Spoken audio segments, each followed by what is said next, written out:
Bonjour à tous, voilà on se retrouve aujourd'hui pour une nouvelle book review et je sais pour le moment je les enchaîne mais j'avais quelques chroniques de retard donc j'en ai profité pour faire des, des vidéos à la chaîne en les postant un petit peu à des jours d'intervalle comme ça ben, vous n'en avez pas trop à regarder le même jour.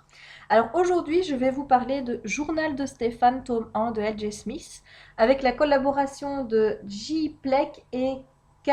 Williamson, donc ce sont les scénaristes de la série Vampire Diaries. Et c'est paru aux éditions Hachette Jeunesse Black Moon. Et c'est vendu au prix de 15 euros. Voilà, le tome 2 est déjà disponible. Et le tome 3, où il y aura Elena comme cover, puisque le tome 2 c'est Demon, et bien le tome 3 sortira au mois de septembre. Alors pour ceux qui regardent la série, vous connaissez déjà l'histoire. Ce que je vais vous demander, parce que sinon on n'y arrivera jamais, je vais d'abord vous expliquer ce petit problème que j'ai eu avant de rentrer dans l'histoire. C'est qu'il faut absolument faire abstraction de la saga Journal d'un vampire. Alors comme vous le savez, Journal d'un vampire, c'est la saga originale de L.J. Smith. Il y avait 4 tomes qui étaient sortis dans les années 90. Et puis, voyant le succès des vampires dans les années 2000 avec Twilight et compagnie, eh bien, L.J. Smith a repris l'écriture de cette saga et maintenant il y a des autres tomes qui sortent. Là, je pense qu'il y en a déjà 3. Non, oui, 3 qui sont disponibles. Moi, j'ai lu le tome 3. J'ai le tome 4 dans ma palle et il faut encore que j'achète le tome 5. C'est une saga qui est pas terrible. J'en garde pas un excellent souvenir. Moi, je l'ai commencé, donc je la poursuis. Mais les premiers tomes m'avaient déjà déçu. Il y avait eu une amélioration avec le tome 2. Et puis, paf, le tome 3, j'étais tombée dans des trucs complètement fous. Enfin bref, je continuerai pour voir, mais vraiment juste par curiosité. Et donc, la série Vampire Diaries, qui est inspirée de la saga Journal d'un vampire, est née. Et la série a pris vraiment un tournant totalement différent des livres. C'est-à-dire que par rapport aux personnages, ben, il reste limite les personnages, Damon, Stéphane, Elena, Catherine, tout ça, ça reste, mais tout le reste, tout a été modifié. Aussi bien le passé des personnages que l'histoire, enfin bref, que tout. Donc moi, ça me dérange pas trop à l'écran. Mais donc voilà, ensuite a découlé cette saga, Journal de Stéphane, qui est censé reprendre donc le passé des personnages de Stéphane, Damon et Catherine. Et moi, ça me choque un petit peu quand on a un autre support, donc en plus avec une couverture qui ressemble, puisque c'est une figure de vampire aussi, qui s'appelle Journal d'un vampire, que l'auteur est toujours L.J. Smith, que c'est publié chez Black Moon. Enfin bref, ça me choque un peu d'avoir deux supports différents qui racontent des choses en totale opposition l'une avec l'autre. Donc vous avez une histoire d'un côté, une histoire de l'autre, les mêmes personnages, mais qui vivent pas la même chose. Enfin bref, moi, ça m'a choqué. Donc, pour trouver de la logique là-dedans, il faut vraiment faire abstraction totalement de la première saga, de se dire qu'on suit la logique de la série et oublier le reste. Sinon, vous allez faire comme moi, vous allez vous prendre la tête pour rien. Voilà, c'est tout. Donc, ici, dans ce premier tome, on reprend le passé de Stéphane, c'est lui notre narrateur. Et il nous raconte un petit peu, on part à Mystic Falls, donc en 1864. C'est l'année où il a fait la rencontre de Catherine. Catherine qui est un vampire, comme vous le savez tout, qui est un terrible vampire d'ailleurs, et qui est le sosie de Helena. Enfin ça c'est dans la série, enfin bref. Et donc ici on reprend son passé, les temps qui ont précédé la rencontre avec Catherine, sa rencontre avec Catherine, et ensuite eh bien, leur transformation à lui et à Damon en vampire. Donc pas de grosse surprise, je vais même pas vous raconter l'histoire, je vous dis, ceux qui regardent la série la connaissent. Donc ce que j'ai bien aimé ici, ben, c'est clair que vous avez donc la saga qui reprend la série dans sa totalité, vous avez vraiment une logique par rapport au récit qui vous est raconté dans l'histoire et ça vous permet ben, de justement approfondir certains points puisque bon vous savez que dans la série on a des épisodes flashback où on reprend le passé des personnages, mais ces épisodes sur une saison de 22 épisodes sont assez rares, et quand il y en a un, il y a peut-être 10 minutes ou 15 minutes de l'épisode qui sont consacrés à ces flashbacks. Donc résultat, on les survole. Et bien là, justement, ça permet de mettre un peu plus de profondeur dans ce qui est montré. Donc on reprend vraiment les épisodes. Moi, j'avais les images de la série en tête quand je lisais le bouquin. Donc on revoit un petit peu la façon dont les choses se sont passées avec Catherine, comment Stéphane est tombé amoureux d'elle, comment Damon Même si ça c'est moins développé, puisque je vous dis, on suit Stéphane, c'est lui le narrateur, puis surtout comment il a appris qu'elle était un vampire, comment il l'a protégée, comment il lui a été transformé, comment son frère a été transformé, ben, tout ça est vraiment bien expliqué dans ce premier tome, donc c'est vraiment un super bon complément à ce que vous avez vu dans la série. Maintenant, à côté de ça, il ne faut pas non plus vous attendre à monts et merveilles. Si vous avez des approfondissements, l'histoire n'apporte strictement rien de neuf. C'est juste vraiment compléter certains petits points, mais il n'y a pas de grosses révélations par rapport à ce qui a été dit dans la série. Et moi, je trouve même qu'il y a certains points qui manquaient d'élaboration.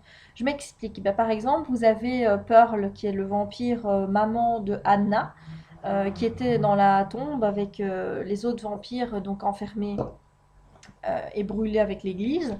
Eh bien, Pearl, ici, elle est apothicaire, donc elle est dans la ville. Enfin bref, elle est bien intégrée, personne ne sait que c'est un vampire.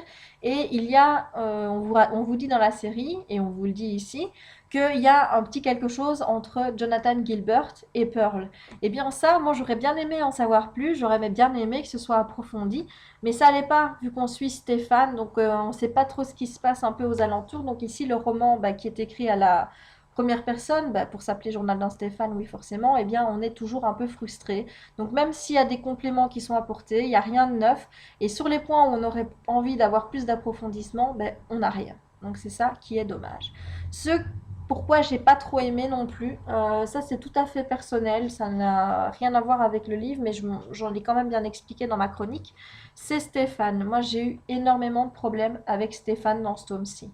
Alors vous savez que Stéphane, dans la série, c'est celui qui est le plus réfléchi, qui pense plus avec sa tête plutôt que avec la frénésie du sang et compagnie. Il a décidé de ne plus boire de sang humain. Il essaye de se repentir un petit peu de sa vie passée, d'être un vampire, il veut faire le bien. Enfin bref, c'est l'âme tourmentée des deux. Et puis vous avez Damon à côté qui est plus électron libre, qui est plus je fais ce que je veux, je prends ce que je veux. Euh, il y a un conflit entre les deux frères d'ailleurs par rapport à ça. Enfin bref, et puis vous avez Catherine qui elle est assez cruelle dans son genre, mais qui sait jouer les petites saintes nitouches quand elle le veut. Et bien tout ça, je les ai bien retrouvés, Damon et Catherine, je les ai retrouvés. J'ai pas eu de grosses surprises par rapport à eux. Ils étaient décrits, ils suivaient un petit peu la logique de la série, donc ça, pas de problème. Alors Stéphane, super gros problème avec lui. Je vous dis, moi, pour moi, c'est vraiment quelqu'un d'hyper réfléchi dans la série, quelqu'un qui a les pieds sur terre, qui prend pas des décisions comme ça, et qui surtout qui change pas d'avis comme une girouette. Et là, je l'ai pas reconnu, mais alors, mais pas du tout. Pour là, moi, pour le coup, Stéphane, hyper déçu, quoi. Donc, au début, je me suis dit, c'est peut-être son âge, hein. Je vous rappelle, il est humain dans ce livre-ci, au tout début en tout cas. Il est humain et je me dis, bah oui, il n'a que 17 ans, il n'est pas encore mature, c'est encore un jeune homme et compagnie. C'est normal qu'il ne soit pas encore fixé sur ses choix, qu'il ait un peu la tête en l'air. Mais je me suis dit, oui, non, par rapport à d'autres héroïnes de romans qui ont le même âge, je trouve qu'il est vachement immature et qu'il se comporte comme un con. Je m'explique, il change d'avis, mais comme de chemise. J'ai jamais vu ça. C'est un jour il va penser blanc, le lendemain il va penser noir. Tout ça, franchement, n'est pas logique. Donc au début du roman, on le voit comme quelqu'un qui est assez soumis à l'autorité de son père, qui a une écriture mais assez naïve, qui lui ressemble pas du tout. Moi, je l'imaginais avec une écriture beaucoup plus raffinée que ça. Là, non, ça reste simple, ça reste très naïf. Donc déjà ça m'a un petit peu perturbée au début parce que je vous ai dit, par rapport aux extraits quand ils écrivent dans le journal, vous voyez à la télé, vous voyez qu'il est beaucoup plus réfléchi que ça. Donc ça m'a déjà un petit peu déstabilisée. Mais alors, une fois qu'il rencontre Catherine, moi, je pars du postulat qui a été établi dans la série. Catherine a toujours dit qu'elle n'avait jamais usé de son pouvoir de persuasion vis-à-vis de Stéphane, que s'il était tombé amoureux d'elle, c'était lui qui avait éprouvé ces sentiments-là et que c'était pas elle qui avait mis ces sentiments-là en lui. Elle a toujours juré qu'elle n'avait jamais exercé son pouvoir sur lui. Alors maintenant, soit on considère que c'est faux, et à ce moment-là, encore une fois, on se dit, mais pourquoi venir changer à ce moment-là dans le bouquin quelque chose qui a été montré à la télé? Parce qu'alors, ça n'a pas de sens. Ou alors, on se dit que c'est vrai que là, il y a un problème vis-à-vis de Stéphane, où c'est lui qui est plus du tout qui est pas du tout logique parce que je vous dis, il est là, oui, j'aime Catherine, j'ai appris que Catherine est un vampire, je l'aime toujours et je ferai tout pour la protéger. Et plus il doit faire quelque chose, plus on approche du moment où il doit s'opposer à son père, plus on voit qu'il est lâche en fait et qu'il fait rien. Mais en plus de ça, quand son père va débouler le fameux soir où la nature de Catherine va être dévoilée, eh bien, on va avoir un revirement chez Stéphane où il va être dégoûté par Catherine en disant ah, Berk, moi, pas aimé elle, ah, c'est pas beau, elle est vampire et compagnie, alors que une minute avant, elle était en train de lui sucer le sang en le croquant, quoi. Donc, pas logique du tout. Donc, ça, moi, j'ai vraiment pas aimé par rapport à Stéphane. Je l'ai trouvé vraiment bizarre pour le coup. Donc, ça, c'est un livre pour moi, je lui ai mis 2,5, 3 étoiles. J'ai bien aimé certaines scènes, j'ai bien aimé approfondir certaines scènes, j'ai bien aimé retrouver Damon et Catherine, ça ne m'a pas du tout gênée puisque eux étaient assez fidèles à eux-mêmes, même si ça m'a permis, et c'est ça que j'ai bien aimé, de bien comprendre le conflit qui oppose les deux frères au début de la série. Vous savez que quand on les voit dans le premier épisode, ils se détestent cordialement. Damon a même envie de tuer son frère. Enfin bref, ils se haïssent comme pas possible et je me suis toujours demandé pourquoi. Et on a vu il y a quelques temps, parce que moi je n'ai pas encore regardé toute la saison 2, j'ai vu il y a quelques temps Stéphane qui disait à Damon excuse-moi, je te demande pardon de t'avoir transformé en vampire. Et je me suis dit tiens, c'est lui qui l'a transformé. Enfin bref, pas au courant du tout pour le coup. Et ben voilà, j'ai eu la réponse ici, maintenant je sais pourquoi. Donc là pour ça, super quoi, ça j'ai bien aimé. Mais sinon, je vous dis, c'est un bouquin qui est réservé avant tout aux fans de la série, à ceux qui la suivent, parce que si jamais vous la suivez pas, je ne vais pas dire que vous n'allez rien comprendre, mais c'est toujours plus intéressant évidemment de lire ce genre de choses quand on suit la série, vu que le bouquin est dérivé de la série. Voilà. Alors j'ai lu, je terminerai par là, parce que pour le style, je vous ai dit tout à l'heure que c'était hyper simple et un peu niais par moment, mais ça se lit vite. Les chapitres sont extrêmement courts, donc en plus, il n'y a pas beaucoup de pages. La seule chose que j'ai envie de vous dire, c'est par rapport à ce que j'ai lu sur le titre, le site de l'auteur, parce que ça m'interpelle un petit peu. Elle a noté que tous les livres où il était noté que c'était created by L.J. Smith, ou alors où elle n'était pas seule en signature, donc il y avait d'autres noms qui étaient associés. Elle n'avait rien du tout à voir avec le bouquin et que c'était pas elle qui l'avait écrit. Donc là, ça me choque un petit peu de voir ici qu'on affiche clairement son nom, on prend ses personnages, on prend son histoire et après on en refait totalement quelque chose d'autre sans la consulter, puisque bon, je suppose quand même que si elle met ça sur son site, c'est que ça la dérange aussi de savoir qu'il y a des choses qui se font sur lesquelles elle n'a pas eu de vue ou quoi que ce soit. Donc elle tient à préciser, les gens, attention, ça c'est pas de moi. Donc moi, c'est une façon de procéder qui me choque un peu, mais bon, vous savez, Hollywood et compagnie, c'est comme ça maintenant, l'argent est roi, on fait plus attention à ce genre de choses, et pour faire de l'argent, bah, tout est permis. Voilà, donc je tenais quand même à vous le préciser, qu'il est bien mis sur le site de l'auteur, que c'est pas elle qui a rédigé ce livre-ci, donc cette saga-ci. Voilà.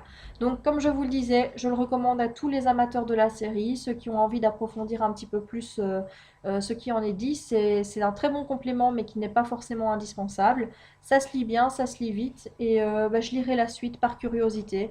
Et j'espère que le Stéphane des prochains tomes collera plus à l'image du Stéphane que j'ai, parce que là, pour le coup, bah, ça a été une vraie déception. Voilà. Eh bien, si vous l'avez lu, comme d'habitude, n'hésitez pas à me laisser un petit commentaire ou si vous avez envie de le lire quand vous l'aurez lu, pareil. Je referme ici cette book review et je vous dis à très bientôt. Au revoir!